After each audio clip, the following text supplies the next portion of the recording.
Hi guys, welcome back to the Clack Shack. Been a little busy lately. I just got through. I had two brides to be in here like an hour ago. I had a last minute engrave I had to do on some cedar for a wedding, and then I had another one coming in picking up some of the stuff that I've done, the ammo cans and stuff that I've done. And along that time, she's dropping off other stuff. So I've got a couple of more projects that I'm going to be doing for her. And I thought that just to kind of go over some placement of different articles and stuff, that might actually be a decent quick burn to do and to do a video on it. And it might help some of you guys out that have issues with placement and framing and that kind of thing. Also, I have had to make an upgrade to my enclosure. I put me in a little pass-through flap right here because I did have some boards that were longer than what my laser would allow, and I don't want to see myself doing anything super long, but this just allows me to cut things and slide them in, engrave them, and slide them back out if I'm doing larger boards or larger plaques or whatever. And since this is primarily my engraving machine, I felt like it kind of needed that pass-through. It's just inside the legs is the width of my pass-through. So I still can't do like stove covers or anything like that in it because it's not that wide. But for the engrave that I've got going now, which is just it's just a panel board for some bar doors, the bar doors that swing in and swing out. I'm doing two of those. I sent one with the lady that I'm doing them for, and I've got the other one in here finishing up on it. And while I'm doing that, I'm going to grab the other couple of items, which is for the same lady, and throw them on there and go ahead and knock those out. And I was going to use that as a little content for the video because a lot of people are still apparently having problems with not necessarily regular items like coasters and stuff like that, but other things. So stick around for just a minute. I'm going to move the camera over, get it set up, and figure out exactly where I put these items at. And we're going to get them on the laser, and I'm going to show you how I go about framing this stuff.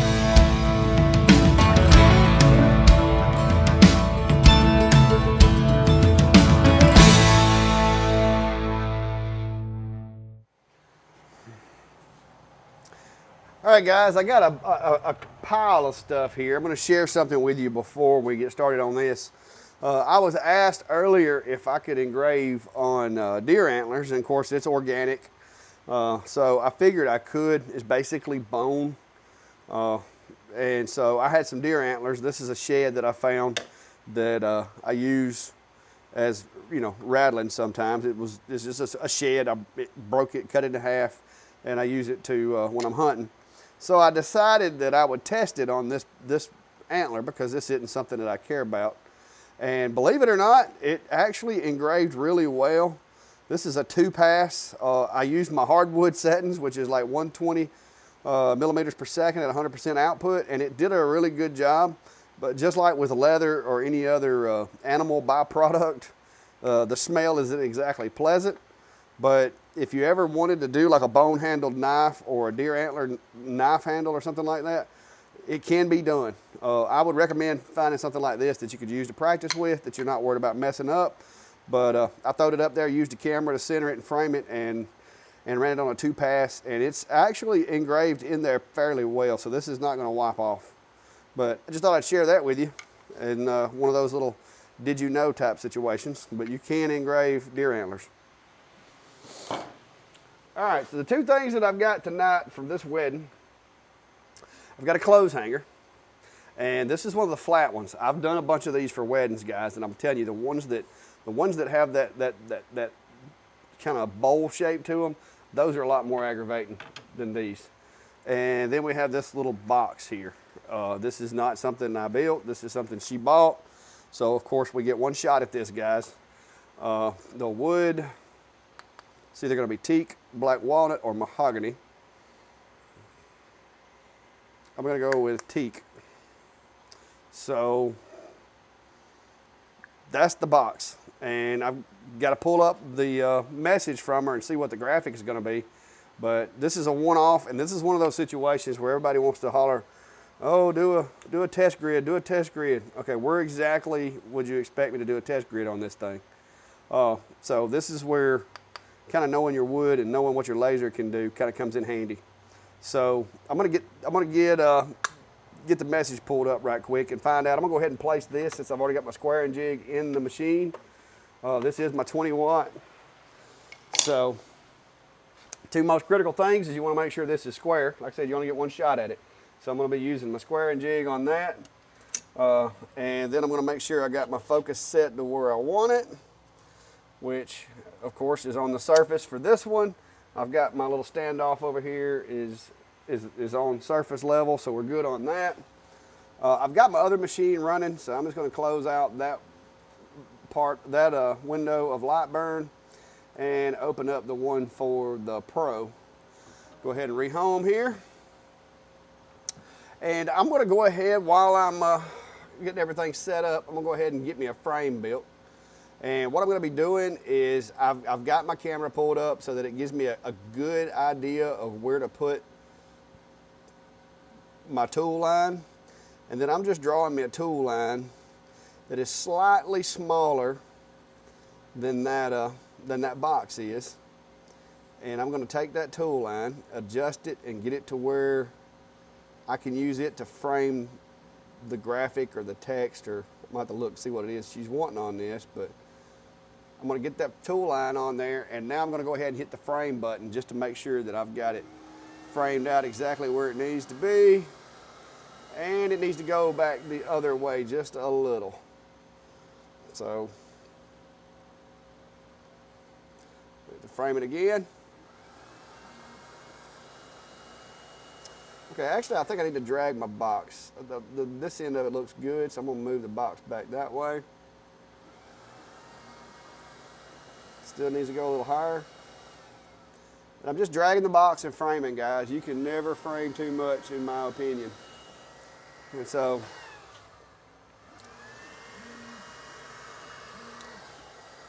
I've about got equal distance on both ends.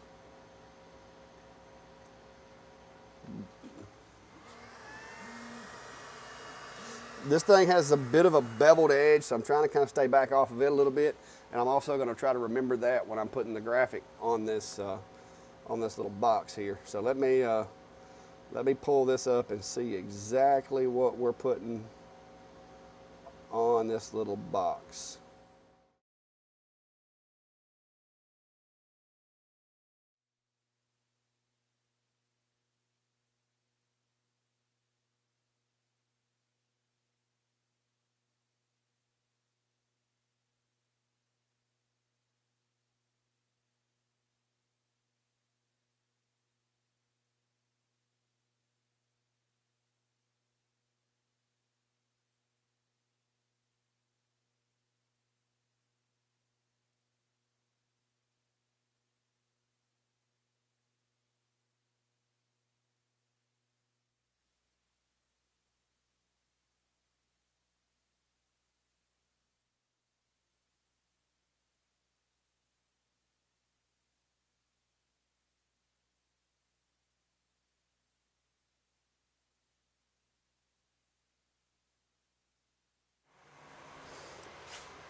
All right, guys, I'm just going to give you a little quick short look here at the pass that I put into my machine.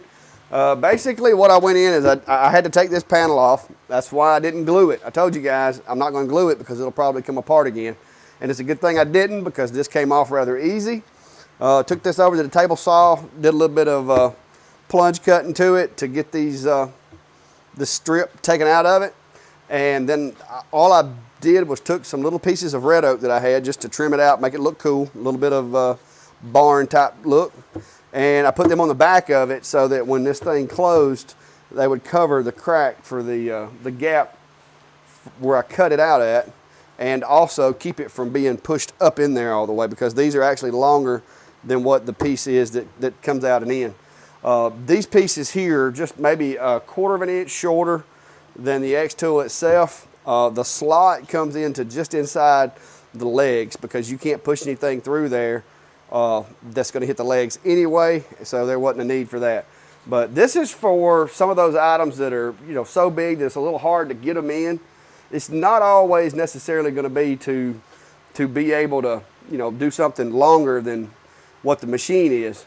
But let's say I had a piece of plywood that was bigger than my 16 by 16s that I use, but it was so big that it was kind of a pain to get it in here with the module in place.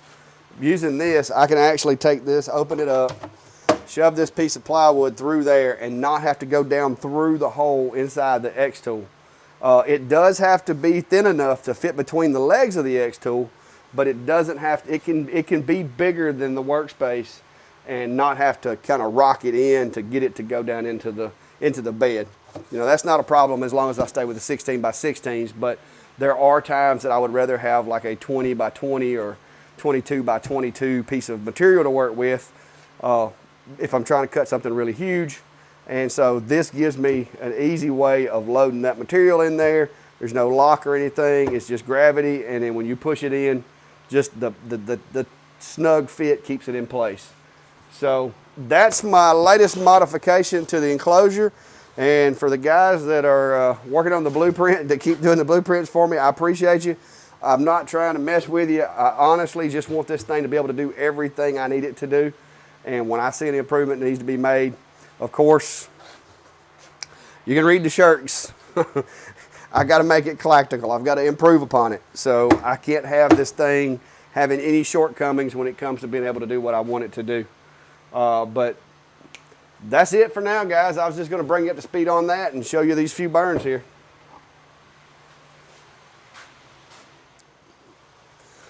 All right, guys, appreciate you coming. And if you hadn't already, hit the subscribe button, like, and if you got any questions, feel free to drop them in the comments, or you can reach out to me on the webpage or to Facebook. If you send me a message on Facebook, sometimes I don't get those, especially if you send them to me directly. It's better to send them to the Clack Shack page. That way they come through, because if I get one of those message requests, I may not see it for a while. But for all you guys that have asked me the questions, I hope I was able to help you. I know there's a couple people today that are having some issues. We got them resolved. And as always, that's what I'm here for. And if you haven't already, go check out the Facebook page. If you hadn't seen some of the stuff that I can do, I got a slideshow on my webpage that's pretty cool that you might want to go look at and maybe get some ideas or just see what we're all about here. But anyway, thanks for coming. Thanks for stopping by. And until next time, guys, be safe, be careful.